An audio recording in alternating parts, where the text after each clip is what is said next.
સ્વામિનારાયણ ભગવાનની જય, લક્ષ્મીનારાયણ દેવની જય, શ્રી હરિકૃષ્ણ મહારાજની જય, શ્રી વડતાલ ધામ કી જય.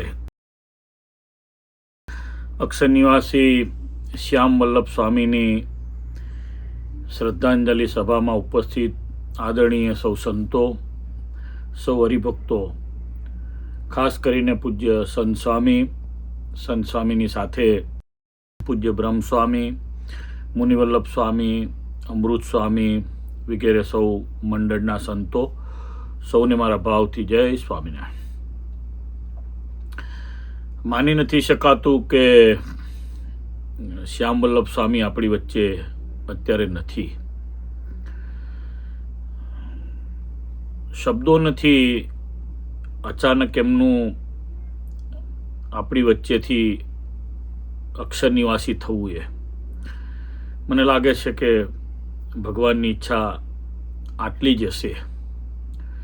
શ્રીજી મહારાજે એમની પાસે વડતાલની ઘણી બધી સેવા કરાઈ.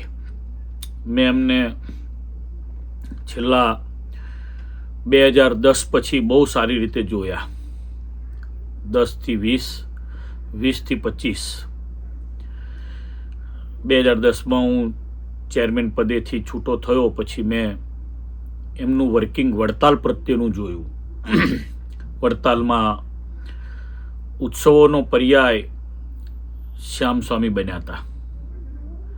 કોઈ પણ ઉત્સવ હોય, શરદ ઉત્સવ હોય, શ્રાવણ મહિનાના હિંડોળાના ઉત્સવ હોય, ચૈત્ર મહિનાનો આપણો સમયો હોય, કાર્તિકી સમયો હોય, શ્રીજી મહારાજને જે ગમતું હતું એ બધું એમણે વડતાલમાં રહીને કર્યું.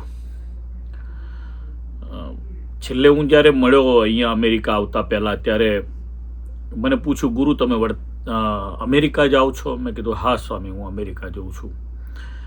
મને કે પાછા ક્યારે આવશો? મેં કીધું 3 મહિના રહીને હું આવવાનો છું. તો કે બહુ લાંબી ટૂર? મેં કીધું હા સ્વામી, બહુ લાંબી ટૂર છે. આ છેલ્લી મારી વાત થયેલી. પણ મને લાગે છે કે ભગવાન સ્વામિનારાયણે સૌથી નાના સાધુ છેલ્લા ઘણા વર્ષોમાં પોતાના ધામમાં બોલાવ્યા હોય એવા શ્યામ સ્વામી છે. જેનું વડતાલમાં ધામમાં જવાનું થાય એનાથી મોટું મને નથી લાગતું કે બીજું કોઈ પુણ્ય આપણા બધાના માટે હોય. કારણ કે અખંડ વડતાલની સેવા કરી, ડે નાઇટ. કોઈ ક્ષણ એવી નથી કે એમણે વડતાલ માટે છેલ્લા 15 વર્ષમાં જીવી ના હોય. સતત એક્સ્ટ્રા ઓર્ડિનરી જેને વર્ક કહેવાય એવું વર્ક એમણે કર્યું. આ ખાડો મને નથી લાગતું કે હવે બીજા કોઈ પૂરી શકે. ખેર, ભગવાનની આ સ્થાપેલી સંસ્થા છે એટલે એ તો પૂરાશે, પણ શ્યામ સ્વામી મળવા મુશ્કેલ છે. મહારાજની ઈચ્છા નહીં હોય, કદાચ આપણી જરૂરિયાત હોય એના કરતાં ભગવાનને એમની વધારે જરૂરિયાત હશે. મને લાગે છે કે જો કંઈક કર્યું હોત તો વધારે સારું થાત. એમણે એડવાન્સમાં જે રીતે દોડતા હતા, જે રીતે કામ કરતા હતા. હું હરિગુણ સ્વામીની કથા સ્ટાર્ટ થઈ સત્સંગી જીવનની, કચ્છના હરિભક્તોની, ત્યારે પ્રથમ દિવસે હું હાજર હતો. કેટલું કેરફુલ કામ હતું. ઉદ્ઘાટન હતું. એની 2 મિનિટ પહેલાં મને ફોન આવ્યો, ગુરુ જલ્દી આવો ને, ઉદ્ઘાટન છે સભા મંડપ આગળ. હું ગયો દોડીને. એકદમ કામની એક્યુરેસી હતી. સ્વયંસેવક છોકરાઓને ભયલું કરી અને એમણે જે કામ લીધું છે, મેં જોયું છે. 150 થી 200 વિદ્યાર્થીઓની સાથે એમણે જે કામ લીધું, સંસ્થાના કામ કરનારા માણસો પાસે કામ લીધું, અનબિલિવેબલ કામ છે. સાહિત્યની અંદર છપામણીમાં જે કામ લીધું એ પણ અનબિલિવેબલ કામ છે.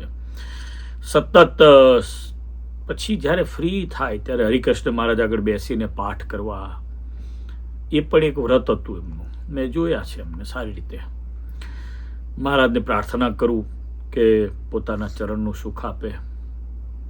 ખોટ તો ખોટ છે, એ ક્યારેય પૂરી ન શકાય.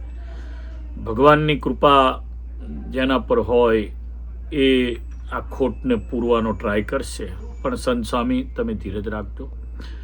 હરિભક્તોએ પણ બહુ બધાએ, મેં અંતિમ યાત્રા જોઈ, બધાએ બહુ ભાવથી, વડીલ સંતો બધા જ હાજર હતા, બધાએ બહુ ભાવથી એમને શ્રદ્ધા સુમન અર્પણ કર્યા છે.